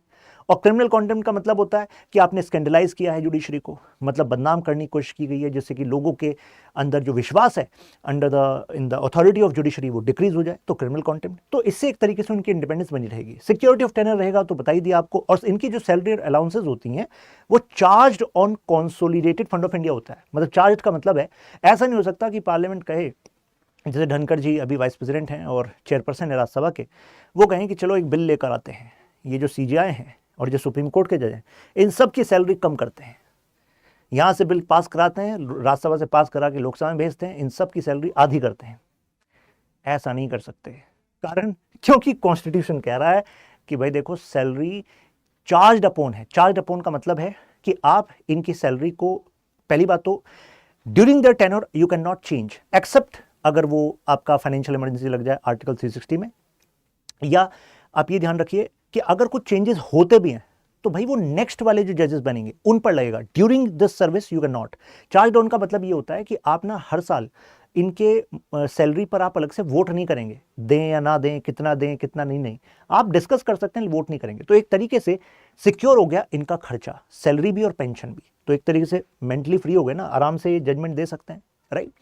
तो सिक्योरिटी ऑफ टेनर ये सब तो कहानी आपको पता लग गई, राइट। यही कहानी मैं बता रहा था। अपॉइंटमेंट ऑफ जजेस की, कोलिजियम सिस्टम का इवोल्यूशन, ध्यान रखिए कोलिजियम सिस्टम का इवोल्यूशन कैसे हुआ है, खुद जुडिशरी ने किया है, ठीक है। वो advocate on record case 1993, then presidential reference 1998, और फिर यहीं से कोलिजियम सिस्टम आया है। इसके बाद एनजेसी लेकर आई थी हमारी सरकार कि नहीं हम 6 मेंबर कमेटी लाएंगे जिसमें सीजीआई होंगे, 2 सुप्रीम कोर्ट जजेस होंगे और 3 मतलब एक लॉ मिनिस्टर हो जाएंगे और 2 एमिनेंट कोई जूरिस्ट रख लेंगे, एमिनेंट पर्सन्स रख लेंगे जिनका लीगल बैकग्राउंड स्ट्रांग हो। लेकिन फिर हमारी जुडिशरी ने कहा कि ये क्या चल रहा है भाई, इसी को हमने कहा 4th जजेस केस। जुडिशरी ने कहा ये नहीं, ये तो इंडिपेंडेंस के खिलाफ है हमारी, हम ही डिसाइड करेंगे कौन बनेगा जज, आप कैसे डिसाइड कर सकते हैं। तो इस वजह से फिर इसको बंद कर दिया गया, नल एंड वॉइड कर दिया गया, ठीक है। कंटेम्प्ट की पावर तो आपको पता लग गई ना। अब जुडिशरी ओवररीच करती है कई बार। ओवररीच का मतलब है कि जो इनको दायरा दिया गया ना उस दायरे के बियॉन्ड काम करती है। चलो इस पर क्योंकि अभी हम प्रो वाली बातें भी कर रहे हैं तो एक आर्गुमेंट लेकर आता हूं। आर्गुमेंट यह है कि अगर लेजिस्लेचर को जो काम करने चाहिए थे, लेजिस्लेचर वो काम कर लेता, यानी कि वो लॉ टाइमली बना लेता, तो शायद जुडिशरी को उन मामलों में एक्टिविस्ट की तरह आगे ना आना होता। जब भी मैं जुडिशियल एक्टिविज्म की बात करता हूं तो उसका मतलब है कि लेजिस्लेचर या एग्जीक्यूटिव यानी कि हमारी पार्लियामेंट या हमारे मंत्रालय उनको जो काम कर लेना चाहिए था, अगर उन्होंने वो काम नहीं करे और जनता गई है नॉक नॉक कर रही है जुडिशरी के दर पे कि जुडिशरी कुछ करिए, हमें कंप्लीट जस्टिस दिलाइए, ऐसा कर रही है, तो भाई फिर जुडिशरी क्या करे? जुडिशरी कहेगी कॉन्स्टिट्यूशन के प्रिंसिपल्स के हिसाब से तो यार तुम्हारे लिए कुछ ना कुछ ये होना चाहिए। तो ऐसे में फिर जुडिशरी वहां पर एक्ट करती है, राइट? चाहे आपके फंडामेंटल राइट्स को प्रोटेक्ट करना हो, चाहे आपके लिए कुछ डायरेक्शन देनी हो कि भाई ये लॉ अलग से बनाया जाए, कोई कॉन्फ्लिक्ट आपका रिजॉल्व करना हो, ये सारे मैटर इसी में आते हैं, राइट? अब मैं इसी बात का एक एग्जांपल देता हूं। देखिए, हम सबको पता है कि अगर हम पब्लिक स्पेसेस की बात करें, हम जॉब्स की बात करें, तो जॉब्स में वुमेन का ratio in comparison to men, मतलब women are less in number, right? तो उसका एक रीजन था कि sexual harassment in workplace was a common practice and there was no legal recourse to that.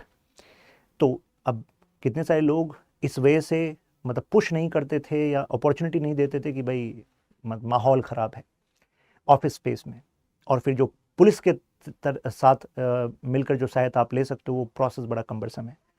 तो अब ऐसे में सुप्रीम कोर्ट के पास मैटर आया ये राजस्थान के थ्रू।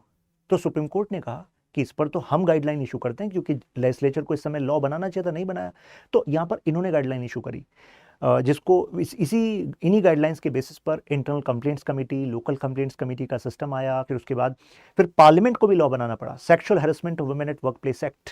तो ये तब आया जब जुडिशरी ने इंटरवीन करा। तो इसमें तो यार ये वाला एंगल पॉजिटिव लगता है। जस्टिस पीएन भगवती, इनको जाना जाता है ये पब्लिक इंटरेस्ट लिटिगेशन के लिए, पीआईएल के लिए। इन्होंने देखा कि यार हमारा कॉन्स्टिट्यूशन आर्टिकल 14 में ये कह रहा है कि लॉ के सामने सब बराबर है जी, equality before law, equal protection of law भी है। और फिर ये कह रहा है कि देखो सबको ना मतलब ये फिर इंटरप्रिटेशन निकलता है कि देखो भाई जस्टिस तो तब मिलेगा जब लोगों को एक्सेस टू जस्टिस हो। क्या हर किसी के पास इतना पैसा है कि वो हाई कोर्ट सुप्रीम कोर्ट में जा सके? अरे डिस्ट्रिक्ट कोर्ट में भी या कोर्ट में भी अपना केस किसी का पड़ जाए तो वो सोचता है कि यार जिंदगी का कितना बड़ा समय चला जाएगा, पैसा चला जाएगा। तो ऐसे में कितने सारे तो लोग ऐसे हैं जो विक्टिम है लेकिन वो कोर्ट जाने की हिम्मत ही नहीं करते, और victim are in large number. तो ऐसे में फिर इन्होंने कॉन्सेप्ट लाया पब्लिक इंटरेस्ट लिटिगेशन, यानी कि उस विक्टिम के अलावा भी कोई और, जैसे आप हो सकते हैं, कोई और हो सकता है, कोई वकील हो सकता है। तो अगर आप लाना चाहते हैं पब्लिक इंटरेस्ट लिटिगेशन कोई भी, और उस लिटिगेशन का मतलब है कि उसका इंपैक्ट कितने वाइडर यू कैन से कितने सारे लोगों पर पड़ेगा, तो ऐसे में भी सुप्रीम कोर्ट, हाई कोर्ट उसमें इंटरवीन कर सकते हैं। वो खुद भी ले सकती हैं, उसको हम कहते हैं सो मोटो, खुद भी टेकअप कर सकती हैं ऐसे केसेस को, और कि कोई लिटिगेशन फाइल करता है तो भी कर सकती हैं। तो इससे भी जुडिशरी का जो दायरा है काम करने का वो बड़ा है। ये सुप्रीम कोर्ट के फॉर्मर जज हैं काटजू, लेकिन इनका ये भी कहना है, मार्कंडे काटजू का, कि देखो जुडिशरी को भी ना एक मतलब विद इन लिमिट रहना चाहिए। ऐसे ही हमारे फॉर्मर सीजीआई हुए हैं मिस्टर जस्टिस जेएस कहर, उन्होंने भी अपनी रिटायरमेंट स्पीच में कहा था कि जुडिशियल रेस्ट्रेंट जरूरी है, क्योंकि ठीक है जुडिशरी ने बहुत अच्छा काम करा, राइट, इंटरवीन करके, लेकिन कितनी बार खराब भी करा। करप्शन के मैटर मैंने बताया लोकपाल वाले केस में, जिसमें हमारे वाइस प्रेसिडेंट कह रहे हैं कि बताओ स्टे लगा दिया उस पर और खुद कार्रवाई कर नहीं रहे, ये तो गलत है। अपॉइंटमेंट को लेकर कितने सारे टैलेंटेड ऐसे लोग होते हैं वो कभी हाई कोर्ट सुप्रीम कोर्ट के जज नहीं बन पाते, आप ही अपने नेपोटिज्म के थ्रू मतलब विदाउट ट्रांसपेरेंसी करते रहते हैं। फिर दूसरी बात जो बहुत ही स्ट्रांग आर्ग्यूमेंट है हमारे वाइस प्रेसिडेंट का, वो ये है कि देखो जनता ने चुना अपने रिप्रेजेंटेटिव्स को, उसके हिसाब से बनी सरकार। तो सरकार अगर कोई लॉ बनाती है, उसमें अगर मान लीजिए पार्लियामेंट के थ्रू लॉ बनवाती है या फिर कोई ऑर्डर इशू करती है, उसमें अगर कुछ गड़बड़ है तो actually government is responsible to the parliament, government is responsible to the people. लेकिन जुडिशरी के साथ तो ऐसा है ही नहीं, जजेस थोड़ा ना directly accountable to the people है। अगर सरकार का कोई कानून आपको सही नहीं लगा तो भाई सब लोग वोट नहीं देंगे, अगली बार चेंज कर देंगे सरकार को, तो वहां पर एक रेस्पॉन्सिबिलिटी का फीचर है। लेकिन जज साहब ने अगर फैसला सुना दिया तो सुना दिया, वहां पर कहां जज साहब को हटा लोगे, यहां आज तक नहीं हट पाए। मतलब कोई भी सुप्रीम कोर्ट, हाई कोर्ट का जज आर्टिकल 124, आर्टिकल 217 हाई कोर्ट के लिए और जजेस इंक्वायरी एक्ट जो इसका प्रोसेस के बारे में भी डिटेल में बताता है, इसका इस्तेमाल करके आज तक कोई सुप्रीम कोर्ट, हाई कोर्ट का जज रिमूवल हुआ नहीं है पार्लियामेंट के प्रोसेस से। तो सोचिए भाई, फिर तो मतलब ये तो ओपेकनेस वाली बात हो गई ना। फिर नेक्स्ट केस बताता हूँ, श्याम नारायण चौकसी वाला केस। इसमें याद है आपको, बीच में ऑर्डर आया था कोर्ट का, सुप्रीम कोर्ट का ऑर्डर कि जितने भी मल्टीप्लेक्सेस हैं उसमें मूवी से पहले आपको मतलब एंथम चलाना, नेशनल एंथम चलाना होगा, याद आ रहा है आपको? अब यहां पर भी आया कि आपने इशू कर दिया ऑर्डर, लेकिन कितनी जगह उसको इंप्लीमेंट कराना मुश्किल था। कई जगह तो डिफरेंटली एबल्ड लोग बैठे हैं वहाँ पर मूवी हॉल में, और अब नेशनल एंथम स्टार्ट हो गया, अब वो डिफरेंटली एबल्ड है। अब पब्लिक, भाई नेशनल एंथम की बात है, हर कोई इमोशनल है, राइट? तो अब लेकिन वो बैठे हैं, तो पब्लिक ने उनको पीट दिया कि भाई तुम क्यों नहीं खड़े हो रहे। अब अंधेरे में वो तो समझ रहे हैं ना कि मतलब डिफिकल्ट है उसका इंप्लीमेंटेशन। अब मुद्दा केवल इसी का नहीं, ऐसे कई चीज़ें हैं। जैसे मैं बात बताता हूँ आपको इकोनॉमिक सर्वे की। हमारे इकोनॉमिक सर्वे ने 2017 की बात कर रहा हूँ, उस समय पर ये कहा कि ये जो स्पेक्ट्रम घोटाले के नाम पर जो जजमेंट आया था, तो ठीक है भाई घोटाला हुआ, आपको ऐसा लगा, फिर सीबीआई ने हालांकि उसमें से कई लोगों को बरी कर दिया था, ए राजा को बरी कर दिया, कानीमोजी को बरी कर दिया, लेकिन पॉइंट ये है कि आप सुप्रीम कोर्ट ये बताओ कि जो स्पेक्ट्रम है, जो टेलीकॉम स्पेक्ट्रम थे, वो तो मिनिस्ट्री ने अलाउ किए थे ना, लेकिन आप कौन होते हैं उसको रद्द करने वाले? अब आपने रद्द कर दिया तो कितने फॉरेन इन्वेस्टर्स जो उस सेक्टर में इंडिया में इन्वेस्ट किए थे, अब वो छोड़ के जाने लग गए। वो कह रहे हैं हमारा तो इन्वेस्टमेंट डूब गया। तो अगर मिनिस्ट्री ने अलॉट किया था तो इंक्वायरी कमेटी बनाते, मिनिस्ट्री फैसला लेती, रिपोर्ट करती, कुछ ऐसा होता जिससे कोई बीच का रास्ता तो निकल पाता। इतने सारे इन्वेस्टर्स का पैसा लगा हुआ था, कितने सारे लोगों की जॉब्स चली गई, और जो टेलीकॉम सेक्टर जितना आगे बढ़ सकता था उसको कहीं ना कहीं उस समय पर एक ब्रेक लगा। तो बात तो वैलिड है। कहा गया कि देखो सुप्रीम कोर्ट आपको डिपार्टमेंट कैसे ग्राउंड पर काम कर रहा है, क्या उनके सामने चैलेंज है, उसकी हकीकत नहीं पता आपको, लेकिन आप डायरेक्शन देते हो कि ग्राउंड पर इंप्लीमेंट करो, तो वो डिफिकल्टी है। प्लस यहां पर एक कंट्रडिक्शन भी इशू किया गया है। जैसे ये एक बिजॉय इमैनुअल केस था, जिसमें कि जेहोवा सेक्ट जो होता है उसके जो लोग होते हैं वो मानकर चलते हैं कि भाई हम किसी और के सामने प्रे नहीं करेंगे। तो स्कूल के बच्चे थे जो नेशनल एंथम को में पार्टिसिपेट नहीं कर रहे थे, मतलब they were standing but they were not singing. तो ऐसे में प्रिंसिपल ने कहा ऐसा कैसे नहीं करोगे? तो उन्होंने कहा नहीं करेंगे, क्योंकि हमारा जो धर्म है, सेक्ट है, वो हमें अलाउ नहीं करता, हम प्रे करते हैं केवल अपने ईश्वर के लिए। तो प्रिंसिपल ने उनको सस्पेंड कर दिया। मामला पहुंचा सुप्रीम कोर्ट में, तो सुप्रीम कोर्ट ने उस समय कह दिया कि देखो राइट टू रिमेन साइलेंट है, मतलब डिसरेस्पेक्ट नहीं होनी चाहिए नेशनल एंथम की, बट ठीक है राइट टू रिमेन साइलेंट है आपका। वहाँ पर जो सेक्ट है आपका, जेहोवा सेक्ट, जेहोवा विटनेस उनको बोलते हैं, तो अगर उनका धार्मिक विश्वास ऐसा कह रहा है और हमारा कॉन्स्टिट्यूशन कह रहा है कि आर्टिकल 25 में कि हर कोई अपने धार्मिक विश्वास के हिसाब से जी सकता है, प्रैक्टिस कर सकता है, तो ठीक है भाई चलने दो, राइट? तो यहाँ पर दोनों में ये कंट्रडिक्शन आ गया। अब देखो किहोतो होलोहान केस, मैं एक एक करके आपके सामने कुछ वाक्य ला रहा हूं, जिन वाक्यों से अब आप logically by the end determine कर पाएंगे। एंटी डिफेक्शन लॉ के बारे में सुना आपने? मतलब कि अगर आपने जिस पार्टी के टिकट पर चुनाव जीता, उस पार्टी से आप एमएलए एमपी बने, लेकिन आपको लालच आ गया, दूसरी पार्टी कह रही है अरे तुम्हें मिनिस्टर बना देंगे यार, छोड़ो यार तुम यहाँ आ जाओ, अब दूसरी पार्टी में जंप कर गए। तो ऐसे में ये जो पार्टी थी रूलिंग पार्टी, इसकी आपने सरकार गिरवा दी, क्योंकि दूसरी पार्टी कह रही है आपको कुछ इंपॉर्टेंट पोर्टफोलियो दे देंगे, फायदा हो जाएगा आपको, तो इससे तो पॉलिटिकल इंस्टेबिलिटी आ जाएगी। इस वजह से आया था 52nd कॉन्स्टिट्यूशन अमेंडमेंट एक्ट के थ्रू 10 शेड्यूल ऐड किया गया हमारे कॉन्स्टिट्यूशन में, और एंटी डिफेक्शन लॉ आया। लेकिन कई जगह पर एंटी डिफेक्शन लॉ का जो फैसला होता था, मतलब जो स्पीकर फैसला लेते थे, लोकसभा में स्पीकर लेंगे, स्टेट लेजिस्लेटिव असेंबली में स्पीकर लेंगे, वो बायस तरीके से ले रहे थे। कई जगह तो फैसला ही नहीं ले रहे। मतलब एक केस ऐसा है, ये भी एग्जाम्पल काल्पनिक है, किसी पार्टी विशेष के लिए नहीं है। अपोजिशन पार्टी से एक एमएलए रूलिंग पार्टी में आ जाते हैं, एमएलए की बात कर रहा हूं मैं। अब कायदे में एंटी डिफेक्शन लॉ ये कह रहा है, हमारा कॉन्स्टिट्यूशन ये कह रहा है कि भाई इस केस पर तो एंटी डिफेक्शन लॉ के हिसाब से डिस्क्वालीफाई होना चाहिए। लेकिन डिस्क्वालिफिकेशन का फैसला कौन लेगा? स्पीकर लेगा, विधानसभा का। स्पीकर साहब है रूलिंग पार्टी के। स्पीकर साहब ने कहा कि मैं पढ़ रहा हूं एक्चुअली इस केस को, अभी मैं करूंगा इस पर फैसला, फाइल रखकर बैठे रहे। इतने टाइम में रूलिंग पार्टी ने उस एमएलए को बना दिया मिनिस्टर। खेल देखिए क्या चल रहा है, मिनिस्टर बना दिया। क्योंकि मिनिस्टर बनने के लिए ये कंडीशन चाहिए कि भाई you should be member of legislature with in 6 month. अब भाई वो तो पहले से एमएलए था, अब पार्टी का किसी का, उसने अपना पार्टी छोड़ दी ऑफिशियली, आपकी पार्टी ज्वाइन कर ली, तो अब कायदे में एंटी डिफेक्शन लॉ से वो डिस्क्वालीफाई होना चाहिए था। लेकिन स्पीकर साहब फाइल लेकर बैठे रहे, 3 साल निकल गए, वो अपना मंत्रालय चलाया उसने। उसके बाद वहाँ पे चुनाव हुए, चुनाव के बाद उनको दोबारा टिकट मिल गया उस एमएलए को, इस बार तो इसी पार्टी से मिला जिसमें वो शामिल हो गए थे, फिर एमएलए बन गए। तो मतलब ऐसा खेल चल रहा है। तो सुप्रीम कोर्ट कह रही है भाई ये खेल कब तक देखेगी जनता? मतलब जहां तुम लूप होल्स का ऐसे इस्तेमाल करोगे, तो इन लूप होल्स को प्लग करने के लिए हम कुछ कहें भी ना। तो किहोतो होलोहान केस में उन्होंने कहा कि हम चाहें तो जो आपका एंटी डिफेक्शन लॉ के केस में जो आपका फैसला है उसको रिव्यू भी कर सकते हैं। अगर पता लगा मेलिफाइड है, मेल प्रैक्टिस है इसमें, तो ऐसे में we can actually reverse the judgement, even direction दे सकते हैं आपको लॉ बनाने की। अब देखिए विनीता शर्मा केस, आपको याद है ये जो हिंदू इनहेरिटेंस या सक्सेशन एक्ट जो होता है, तो इसके तहत ये कोर्ट का इंटरवेंशन था जिसके बाद लड़कियों को अपने परिवार की जो संपत्ति है उसमें बराबरी का हक मिला, तो ये भी कोर्ट के डायरेक्शन से हुआ, राइट।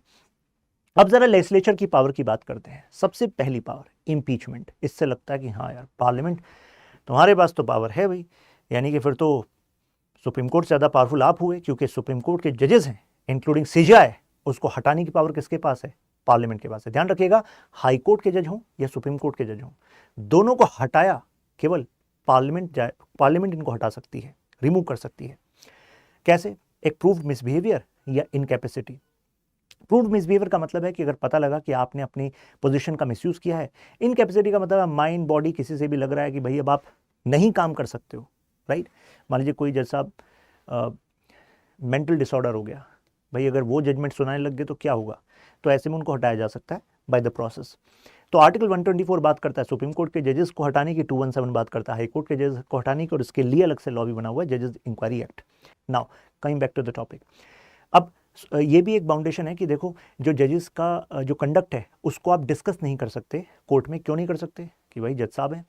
लेकिन अगर रिमूवल उनका कर रहे हो तो उस समय आप डिस्कस कर सकते हो जज पर अगर कमेंट करना है। अगर मैं आपसे पूछूं कि यार अगर जुडिशरी ठीक से काम नहीं कर रही तो क्या उस चीज़ को भी हम डिस्कस नहीं कर सकते? तो ओवरऑल जुडिशरी को लेकर अगर कोई लेजिस्लेशन आ रहा है तो उस लेजिस्लेशन में आप डिस्कस कर सकते हैं, ठीक है। अमेंडमेंट बता दिया है कि ये पावर केवल किसके पास है? सुप्रीम कोर्ट के पास है। हाई कोर्ट मतलब ये पावर मतलब हमारी पार्लियामेंट के पास है। सुप्रीम कोर्ट और हाई कोर्ट क्या कर सकती हैं? वो उसके अमेंडमेंट के खिलाफ लॉ जजमेंट ला सकती हैं, जो लॉ की तरह होता तो है, लेकिन देखो एग्जैक्टली आप रिमूव नहीं कर सकते वहां से। एग्जाम्पल देकर समझाता हूं आपको। जैसे कि एनजीएसी, नेशनल जुडिशियल अपॉइंटमेंट कमीशन, इसको लेकर आपने 124 में अमेंडमेंट कर दिया, 124A ला दिया। हमारी सुप्रीम कोर्ट ने इसको नल एंड वॉइड कर दिया, लेकिन इसका मतलब ये नहीं है कि वहां कॉन्स्टिट्यूशन से उसको हटा दिया गया है, लिखा हुआ है वो। और जैसे आप बेयर एक्ट डाउनलोड करोगे, बेयर एक्ट पढ़ोगे, तो मतलब जो ओरिजिनल टेक्स्ट है हमारे कॉन्स्टिट्यूशन का इस समय का अपडेटेड, तो आप देखोगे वहां स्टार लगा रहेगा। लेकिन ये पावर किसके पास है? ऑफिशियली एडिशन करना, रिमूव करना, चेंज करना, ये पावर हमारी पार्लियामेंट के पास है। प्लस जजेस मतलब जजेस कितने होंगे, सैलरी अलाउंसेस को अगर चेंज करना है फ्यूचर के जजेस के लिए, वो सब पावर किसके पास है? इन्हीं के पास है। इवन पार्लियामेंट चाहे तो इनका जो भी जजमेंट आए उसके खिलाफ ओवरराइड करते हुए अमेंडमेंट भी ला सकती है। एग्जाम्पल दूं आपको, शाहबानो जजमेंट। जब राजीव गांधी जी की सरकार थी तो शाहबानो जजमेंट में सुप्रीम कोर्ट ने शाहबानो को एलिमनी डिक्लेयर करने की बात कर दी कि भाई इनको एलिमनी मिलेगी। अब मुस्लिम पर्सनल लॉ अलाउ नहीं करता था एलिमनी, तो उस समय पर यहाँ पर जो हमारी सरकार थी उस समय की, उन्होंने लॉ को अमेंड करते हुए ओवरराइड कर दिया सुप्रीम कोर्ट के जजमेंट को। तो इससे तो लगता है कि यार हाँ पार्लियामेंट के पास पावर है। और सुनो 24, 25, 29 अमेंडमेंट जो अभी आपको बताया, जो खींचतान चल रही थी इंदिरा गांधी के साथ, इनकी तो वो यही तो था। तो इसमें पता लग रहा है कि इनके पास पावर तो है। देखो 24, 25 Indira Gandhi versus Ramnarayan case. Indian politics की बात हो, इंडियन पॉलिटी की बात हो तो इसका जिक्र आता ही है। इंदिरा गांधी जी चुनाव जीत गई थी रायबरेली से, प्राइम मिनिस्टर भी थी। उनके जो ओपोनेंट थे राजनारायण, उन्होंने केस कर दिया। इलाहाबाद हाई कोर्ट ने पाया अरे ये तो रिप्रेजेंटेशन ऑफ पीपल एक्ट के खिलाफ है। रिप्रेजेंटेशन ऑफ पीपल एक्ट में के हिसाब से आप गवर्नमेंट की मशीनरी का इस्तेमाल अपने चुनाव को जीतने में नहीं कर सकते। ये तो आपने आर्टिकल 120 जो सेक्शन 123 क्लॉज 7 है उसका वायलेशन कर दिया। तो ऐसे में कहा कि भाई अब आप नहीं रहेंगी प्राइम मिनिस्टर और आप 6 साल के लिए और प्रतिबंधित हैं। फिर इंदिरा गांधी ने उसके खिलाफ अपील तो करी सुप्रीम कोर्ट में, साथ में 39th कॉन्स्टिट्यूशन अमेंडमेंट ले आई। कहा कि प्राइम मिनिस्टर हों, स्पीकर हों, इनके जो इलेक्शन से जुड़े मामले हैं, प्राइम मिनिस्टर का अपॉइंटमेंट, इनका इलेक्शन का मामला, तो ऐसे मामलों में जुडिशियल रिव्यू लगेगा ही नहीं।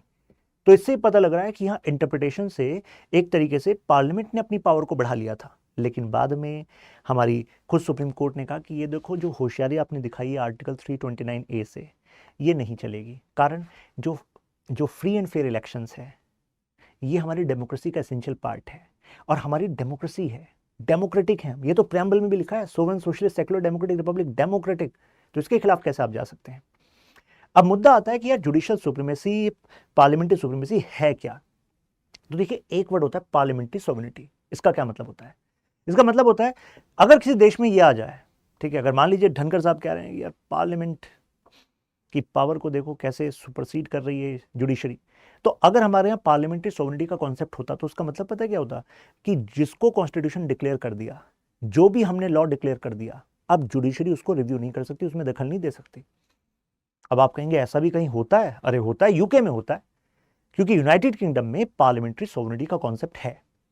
वहां पर इवन कोई रिटन कॉन्स्टिट्यूशन नहीं है, कई सारे लॉज हैं, उन सबको मिलाकर कहा जाता है कि यह है ब्रिटेन का कॉन्स्टिट्यूशन। तो डिक्लेयर कौन करता है? पार्लियामेंट डिक्लेयर करती है क्या है कॉन्स्टिट्यूशन, क्या है लॉ। तो ब्रिटेन की जो पार्लियामेंट है वो जुडिशरी से ज्यादा पावरफुल है वहां पर, राइट।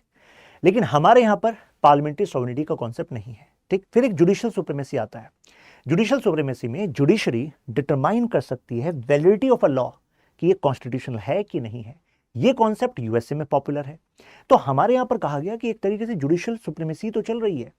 तो हमारे यहां पर जुडिशरी कहती है कि देखो, हमारे ना कॉन्स्टिट्यूशन सुप्रीम है, लेकिन कॉन्स्टिट्यूशन को प्रोटेक्ट करने का जो जिम्मा है वो यहां पर जुडिशरी ने लिया हुआ है बाय डिफरेंट इंटरप्रिटेशंस। तो यानी कि हमने ब्रिटिश पार्लियामेंट्री सिस्टम को तो अपनाया, लेकिन ब्रिटिश की पार्लियामेंट का जो सोवरेनिटी वाला सिस्टम है वो हमने नहीं अपनाया। मैं एक कंपैरिजन आपके सामने ड्रॉ कर देता हूं।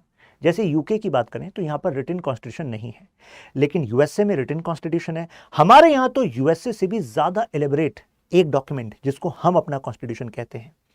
यहां पर limitations on law making power, UK के जो इनकी पार्लियामेंट है उस पर लिमिटेशन नहीं है। वहां तो जुडिशरी की पावर कम और इनकी पार्लियामेंट की पावर ज्यादा है। यूएसए की बात करें कि नहीं, वहां लिमिटेशन है, क्योंकि जुडिशरी इनवैलिडेट कर सकती है किसी लॉ को। और यहां पर इंडिया में, यहां पर तो जुडिशरी ने विद डिफरेंट केसेस, जिसके बारे में अभी मैंने डिस्कस भी किया, अपनी पावर को बढ़ाया। यस, लिमिटेशन है, रूल ऑफ लॉ है। जुडिशियल रिव्यू की बात करें तो यूके में तो भाई फॉर्मली मैंने बता दिया, फॉर्मल जुडिशियल रिव्यू सिस्टम है, ज्यादा पावर तो किसके पास है? पार्लियामेंट के पास है। यूएसए में ये केस हुआ था, मेरबरी वर्सेस मेडिसन केस, यहां से जुडिशियल रिव्यू की डॉक्ट्रिन पॉपुलर हुई। इंडिया की बात करें, हमारे यहाँ तो आर्टिकल 13 ले लीजिए, 32, आपका 226, कितने सारे ऐसे आर्टिकल हैं जहां से इम्प्लिसिटली निकल रही है जुडिशियल रिव्यू की डॉक्ट्रिन, मतलब जुडिशियल रिव्यू कर सकती है। Treatment of fundamental right, UK में ना सिस्टम क्या है कि अलग से फंडामेंटल राइट का कोई चैप्टर वहां मेंशन नहीं है। पहली बात तो डिफरेंट डिफरेंट लॉज हैं जिसको डिक्लेयर कर सकता है कि ये सब मिलकर कॉन्स्टिट्यूशन है। वहां पर एक कॉन्सेप्ट यूज होता है रेजिडुअल राइट का, कि भाई देखो, जो हमने मना नहीं किया ना, उसके अलावा जो है ना वो एज अ राइट आप क्लेम कर सकते हो। इसके अलावा जो इंटरनेशनल कॉन्वेनेंट है ह्यूमन राइट का, उन्होंने उसको एक्सेप्ट किया, तो उसको भी वो अपना राइट मानते हैं कि भाई ये भी राइट्स यूके में एप्लीकेबल है। हमारी तरह नहीं है, हमारे यहाँ तो हमारे कॉन्स्टिट्यूशन में पार्ट 3 आर्टिकल 12 से लेकर आर्टिकल 35 सब हमारे फंडामेंटल राइट है। और सुप्रीम कोर्ट टाइम टाइम पर इवॉल्व भी करती रहती है। जैसे आर्टिकल 21 का इंटरप्रिटेशन कर करके देखो, राइट टू प्राइवेसी भी आपका फंडामेंटल राइट है ना। यहाँ पर इंडिया में तो ऐसा है। यूके में क्या, वहां तो बिल ऑफ राइट्स कहते ही हैं, वहां पर मेंशन है कि दीज आर द राइट्स। तो कंक्लूजन के तौर पर हम क्या कह सकते हैं? कंक्लूजन के तौर पर कह सकते हैं कि देखो, जुडिशरी ने 1951 से लेकर अभी तक अपनी पावर को विद डिफरेंट जजमेंट्स बढ़ाया, स्पेशली 1967 के बाद, राइट। पार्लियामेंट के पास ऑलरेडी कॉन्स्टिट्यूशन ने पावर दी है with respect to constitution amendment, with respect to making law.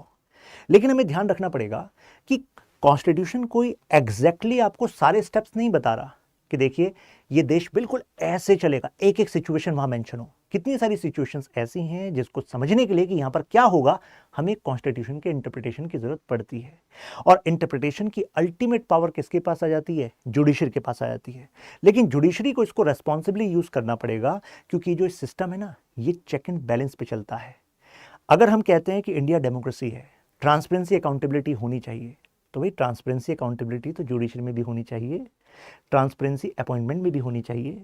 अगर आपके जजेस के घर पे कुछ कैश मिलता है, अगेन काल्पनिक एग्जांपल है, ठीक है, अगर कैश मिल जाए, मान लो 15 करोड़ के आसपास, ऐसे कहा जाए कि भाई वो कैश था, जल गया, ऐसा मिल जाए, तो जनता जवाब मांगती है आपने क्या किया ये तो बताओ। क्योंकि अगर ऐसा किसी और के यहाँ हो जाए, भाई आम आदमी के यहाँ हो जाए, आम आदमी में अगर टैक्स फाइलिंग में एक मिस्टेक कर दी ना, इनकम टैक्स में, तो वहां पर एकदम ऑर्डर आ जाता है कि देखो तुम पर ना इतना टैक्स बैठता है, अब पेनल्टी भी है, भर देना इसको। लेकिन यहां पर इतने करोड़ों के कैश एडजस्ट हो जाते हैं और जनता देखती रहती है कि हाँ जी डेमोक्रेसी चल रही है, कॉन्स्टिट्यूशन के हिसाब से चल रहा है।